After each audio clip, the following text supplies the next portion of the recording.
Congress party Jubilee hills ఉప ఎన్నిక అభ్యర్థిగా నవీన్ యాదవ్ ను ప్రకటించడంతో నియోజకవర్గంలో ప్రచార వేగం ఒక్కసారిగా పెరిగింది.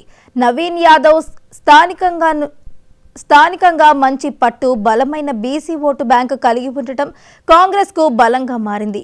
బీఆర్ఎస్ అభ్యర్థి ఇప్పటికే ప్రచారంలో ముందంజలో ఉన్న నేపథ్యంలో ఆ గ్యాప్ ను తగ్గించేందుకు కాంగ్రెస్ తన యంత్రాంగాన్ని యుద్ధ ప్రాతిపదికన రంగంలోకి దించింది. ఈ ఎన్నికను గెలిచి ప్రజల్లో తమపై ఉన్న విశ్వాసాన్ని నిరూపించుకోవాలంటూ కాంగ్రెస్ పట్టుదలగా ఉంది.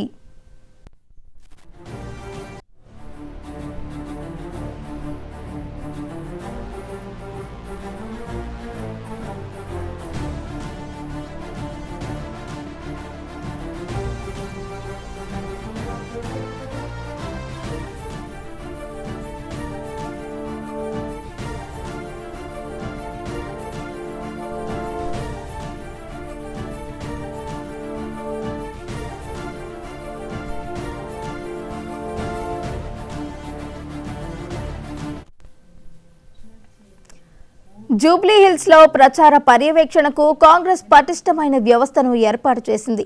ఇప్పటికే 3 మంత్రులను ఇన్ఛార్జీలుగా నియమించారు. వీరికి తోడుగా 18 మంది కార్పొరేషన్ చైర్మన్లను కోఆర్డినేటర్లుగా నియమించారు. ఇప్పుడు వార్డుల వారీగా ఇన్ఛార్జీలను నియమించి ప్రచారాన్ని మరింత సమర్థవంతంగా ప్రజల్లోకి తీసుకువెళ్లాలని కాంగ్రెస్ యోచిస్తోంది. క్షేత్రస్థాయిలో పార్టీ కార్యకర్తలను నేతలను సమన్వయం చేస్తూ బీఆర్ఎస్ ప్రచారం దూకుడుగా ధీటుగా సమాధానం చెప్పేందుకు కాంగ్రెస్ వ్యూహాలు రచిస్తోంది.